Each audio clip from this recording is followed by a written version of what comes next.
life. Right, well, I want to talk about an incident that happened in Kazakhstan many years ago now, early 90s. And Kazakhstan was part of the Soviet Union, and it's Russian speaking, but there are Kazakh people and Russian people that live there. And in the north of Kazakhstan, there's a huge amount of steppe. That's like sort of semi desert, very cold in the winter, very hot in the summer. And of course, when the Soviet Union broke up, things are very rough there indeed. Well, one thing I never quite figured about what I'm going to share with you now is that in 1 Corinthians 10:13, which I got my children to memorize when they were really quite young, God will not allow you to be tested more than you can bear, but will with the test make a way to escape that you might be able to bear it. Well, in this case, God gave that to me, but then he made me decline it, the way to escape. I was facing possible death, certainly a very difficult situation, put it mildly, and I was given a way out, but I didn't accept it because God made me not accept it. And then something wonderful happened. So I'm a little bit scratching my head still about quite what was going on there. Well, there is a town called Kokchetov where there were many baptized ultimately, but at that time, not really, just one person. And it was very primitive out in the steppe beyond there. And there was a guy was writing to me, an old man, writing to me by snail mail. Of course, there was no email, there was no cell phones in those days, from a small village right out in the steppe. And well, he was so impressive. I was really did all the lessons and really want to be baptized. So, okay, I'll come to you. And all you could do in those days was send a letter or a telegram. Well, I sent him a letter, I sent him a telegram.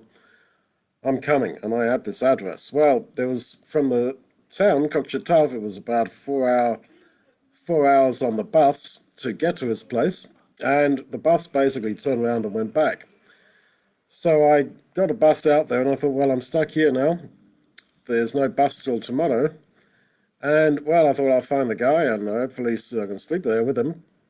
And, well, I guess there's no hotel there. I sort of figured that. Well, I got there. This place was really terrible, really awful place. And it was towards winter, so the evenings were pretty early. And I walked and walked looking for this street and this number, and I couldn't find it at all. And it wasn't a good place. And it was very Kazakh.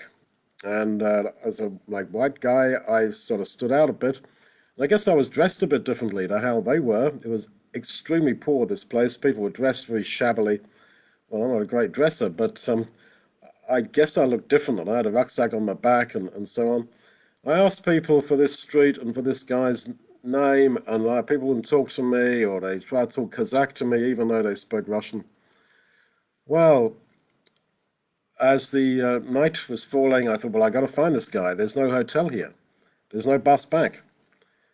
And I started to think, where can I sleep? Like, absolutely, there's nowhere to sleep. And as I was walking around, it was getting now late, and there was a bunch of guys, young guys, following me.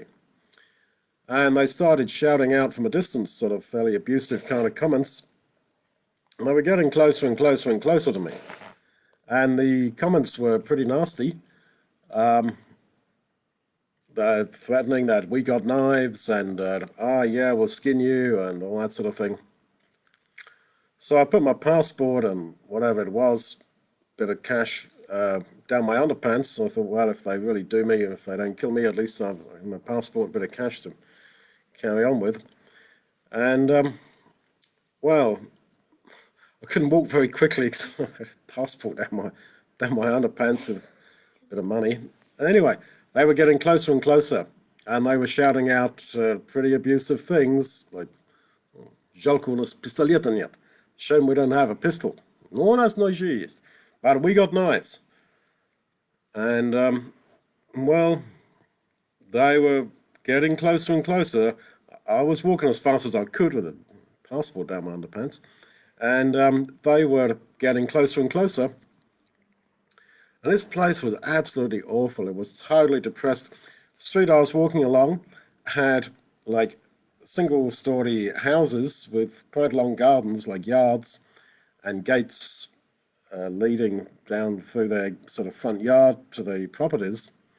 And each of them had really aggressive dogs in them. Now, I told you that I'm scared of heights. Well, I'm scared of dogs. I don't know, something must have happened when I was a little boy or something, but I'm scared of dogs, especially like big ones that are actually out to eat you kind of thing. So I'm no brave missionary, scared of heights, scared of dogs. And of course, I was praying to God, like, God, help me, God.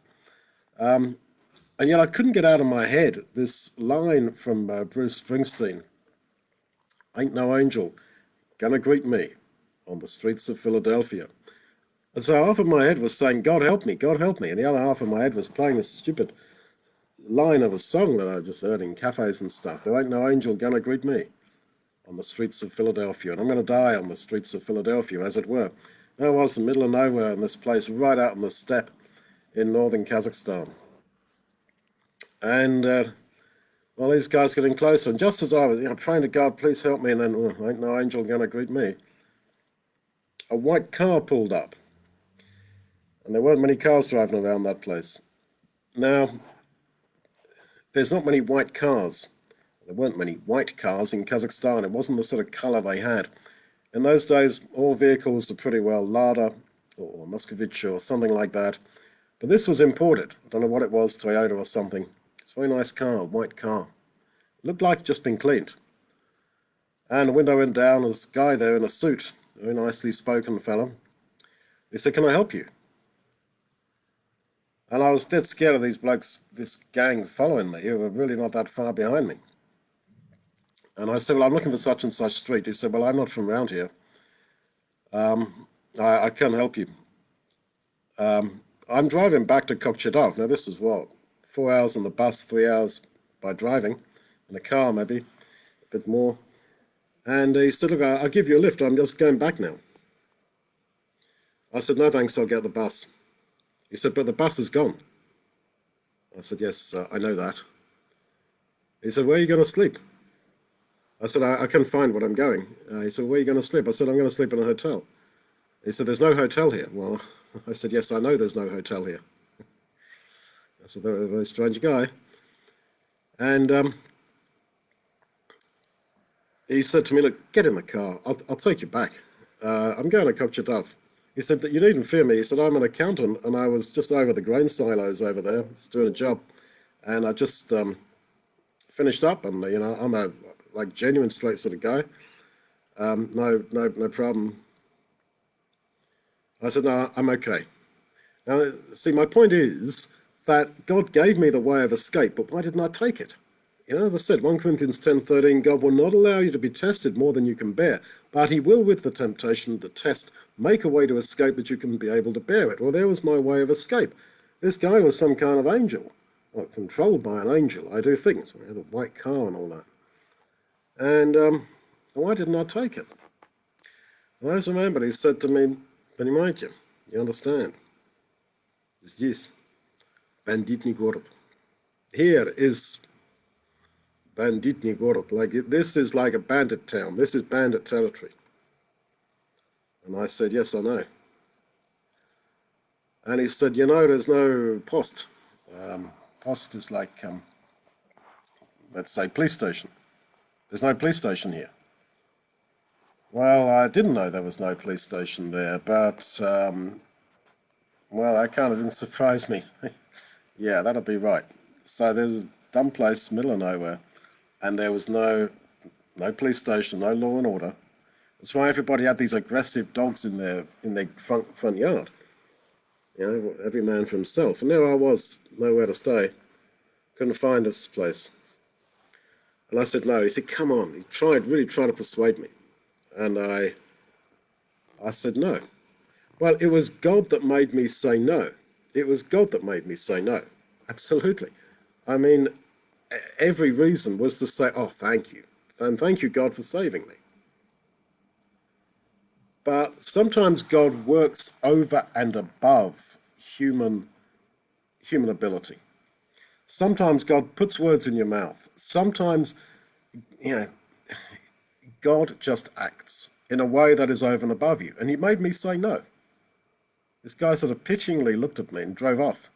And of course, I was thinking, well, yeah, this was my way of escape. And you turned it down, Duncan. What did you do that for? Well, by now, by the time I'd finished talking to this guy, the conversation was only a couple of minutes. He was driving off. This gang, these fellas were really near behind me. They were shouting out, it's like, we got knives, blah, blah. And I thought, well, it's either to meet this lot, or I'm going to just have to turn into somebody's house and beg for mercy. And there were these dogs barking in every front yard. And ours is quite small. The plots were quite small. I went, all the gates were shut, and there was these evil dogs behind it. As I say, I've always had this great fear of dogs. I mean, this dog was so aggressive. I mean, for good reason. You'd be anyone, even if you reckon you're not frightened of dogs. If you met those dogs, you'd be frightened, I'm telling you. I was a timid, frightened little child, really. And I suppose a child is father of the man to some degree, but I was scared stiff of those things. Anyway, I thought it's either these fellas with the knives, threatening me with knives, who were just a few meters now behind me. 10 meters, 10 meters, I don't know, less than that. Or I just got to go in here. So I just opened a gate and I went in. And of course, this evil beast came at me and I shut the gate. I thought, well, keep one enemy at bay. Dog went for me, tore my jacket, ripped my jacket, and there's an old bloke. And again, you see, part of me was praying. You see, faith is not total. Unfortunately, Lord, I believe, but help my unbelief, the man said. And that's how it is. People say, oh, I totally believe. I mean, rubbish. Sorry, but I mean, you don't. You believe, but help my unbelief. You can be spiritual and unspiritual, sadly, at the same time. And I long for the day when we shall be no longer like that, but totally devoted to the Lord. Anyway, so I was again sort of trying to walk down the path with this ferocious beast ripping my jacket and making a huge racket. And again, half of my brain was praying to God to help me. The other half of my brain sadly, was with Bruce Springsteen. Ain't no angel gonna greet me here. Ain't no angel gonna greet me here. Well, anyway, there's an old bloke, old man, smoking a cigarette outside the front of the house. And he was yelling at me like, what's your name? Who are you? And I shouted as loud as I could. No, he wasn't drunk. I shouted as loud as I could. Many zovut Duncan. Я из Литвы. I'm Duncan. My name is Duncan and I'm from Lithuania. Can't hear you. Who are you? Well, I mean, these blokes are shouting abuse at me and the dog was absolutely kicking up a fuss and all the dogs in the neighbouring gardens were barking. I mean, racket going on. The old guy was pretty old, couldn't hear very well. Anyway, I said this so many times. I'm trying to fight my way nearer with this evil dog really doing damage to me. And then he came sort of running towards me. And you said you're Duncan from Lithuania? Yeah, I said, I'm Duncan from Lithuania. That's my name. Like the one who's been writing to me? I said, yeah, who are you? And this was the man. Out of all those houses in this street, and there were several streets in this place, he was the one. And it was just, he was the one I dived into. Don't tell me there's not a God above. Don't tell me there is not a God on the earth. God, there is. Well, when he finally understood who I was, I said, did you get my telegram? No. Did you get my letter saying I was coming? No. Anyway, I said, well, I read your letter. I sent you a telegram. And anyway, here I am. So these fellas at the gate cleared off and he called the dog off me. And went in, sat down with him. And his wife was terribly concerned about my torn jacket. And the old lady was trying to fix my jacket up, bringing me tea. Well, I don't really like tea. I think I drunk more tea that evening. I'm a coffee drinker, not a tea drinker. It's my kind of quiet protest at my British upbringing that I don't drink tea much. And well, I don't drink tea actually. But anyway, I drank more tea that night than I ever drunk. The old lady was bringing me this tea and fussing over me and saying "Oi, Господи," like every 3 seconds and fixing my jacket up. Made a very nice job of fixing my jacket up, but then she should. I mean, it was her dog, but anyway. Well, I talked to this old man, and he told me his life story, and I told him, well, a bit about me, and went through all the doctrines. And he said, well, let's do the baptism. He was a bit of a magpie, all kind of stuff in his backyard, and he had a bathtub. Well, we got the water out of the well, or he got the water out of the well. He's an old guy. It's pretty cold. He couldn't warm it up or anything. I baptized him. That must have been about 3 or 4 o'clock in the morning. And we were talking, and he said, I told him what happened with these guys, and that this was so the hand of God, that God sent me to you. And he said, well, I can believe you because why am I here? I said, well, you tell me your story. And I'll tell you his story because it's pretty fascinating. He said, I'm a Jew, and I was a German Jew in the 1930s. And I saw that for us German Jews, we're all going to, be scribbled, a lot of us. So he said, I thought, well, I'll go into the army. Not as a conscript, but as a professional. I volunteered to go in the German army. And so I thought that'd get him off me. And so that's what he did. And he was sent out on the Eastern Front. And I think it was the 8th Army or the 9th Army, the German Army, was totally, basically decimated. This was the thrust towards Stalingrad, but some of them were diverted from Stalingrad, what is now Volgograd. Some of them were diverted to try and get the oil fields. Germany was desperate for oil. And they thought, if we can grab those oil fields in northern Kazakhstan, or was then Soviet Union, we're going to have oil. So his guys were sent there. And they just had the summer uniforms, and it was, winter and all that. And he said it was a hopeless case. All our supply lines were disrupted. We didn't get any supplies. We had no bullets. We had no ammunition. We had no nothing. We had no food. We were starving. And Stalin had commanded all Russian army, all the Red Army, take no prisoners of the Germans. Kill them. Take no prisoners. You've got to kill them. We don't want any prisoners of war. Kill a lot of them. And he said, well, we were pretty well going to starve to death, so we surrendered. And he said in our group, there was maybe 100 men. And he said, these Red Army guys, Russian guys, he said they were young, they looked pretty hungry. And they sort of said, well, we're gonna kill you. We sort of said, well, go ahead. And he said, then I realized they were in the same boat as we were. They had a few guns between them, but he said they were hunting rifles. Well, these fellas had not military weapons. And he said they didn't have any bullets, they didn't have any ammunition. And he said they didn't know what to do with us. They put us in a field just by some village. Barbed wire around the field.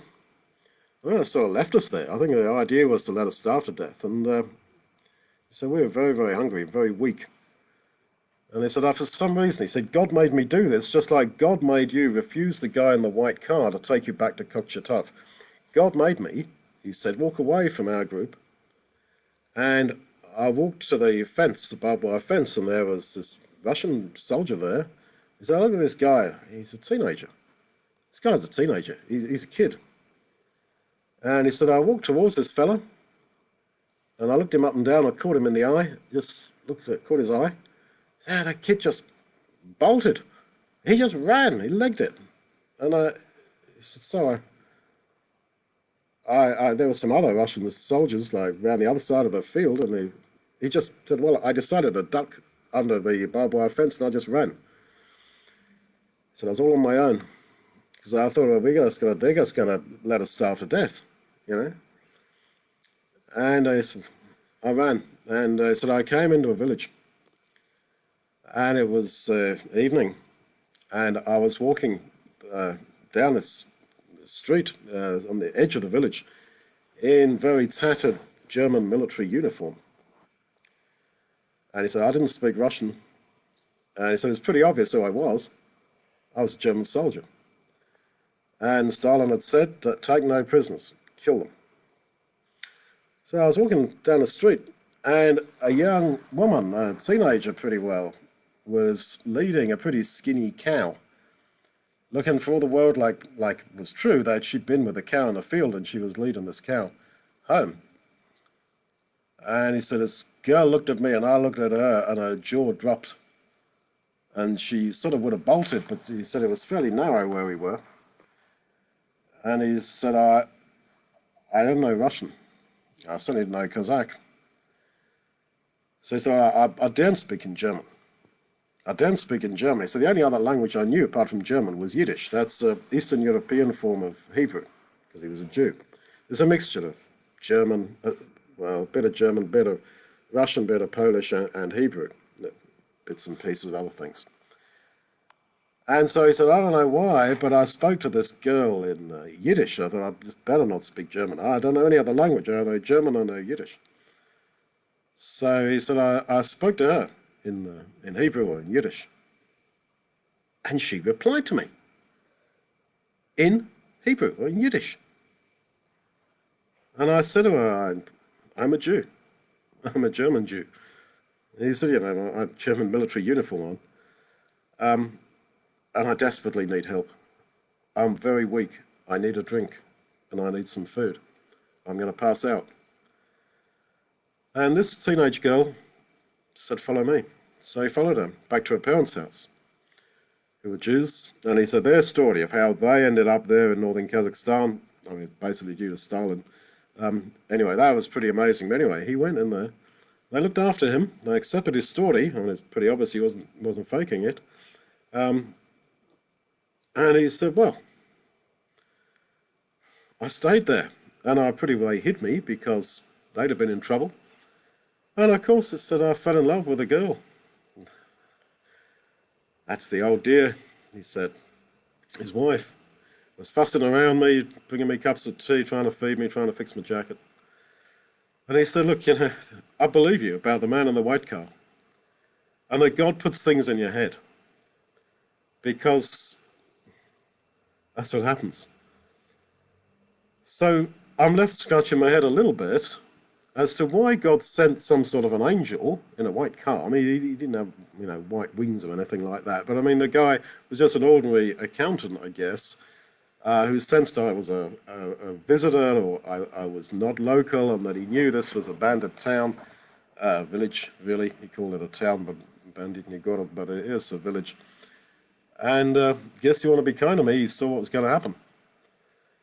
And I turned it down, but I turned it down not out of faith, not out of piety, not out of, I must find this person and baptize him. Not out of that. Not out of that at all. But some higher hand made me do that. That was of God. So you see, the race is not to the swift and the battle is not to the strong. Not at all. If you open to God's leadership, he will work right in the human heart, right in the human spirit, to not manipulate, but at times he will intervene. And it's like this dear old brother who's been dead for many years now, decades. It was the same with him, you know. He had a weird life. And God had just come into his life and led him at the right time, at the right place, just to that woman. Talk about marriage made in heaven. Absolutely. I mean, who used to argue with that? But he said, you know, through all the communist years, the decades, said, I lived knowing there was a God, and that this God was interested in me. But I didn't know where to look. I knew I was a Jew, and I was a bit skeptical about, you know, Christianity and all that, and I didn't know until I saw your advertisement. And then I wrote to you, and then we corresponded, and here you are, and here I am. So you'll see him in the kingdom, and then we will maybe better understand that God operates maybe on different levels, that here's the way out, but you don't have to take that way out. And if you don't want to take the way out, I'll use you some other way. It's just important to keep in with the process.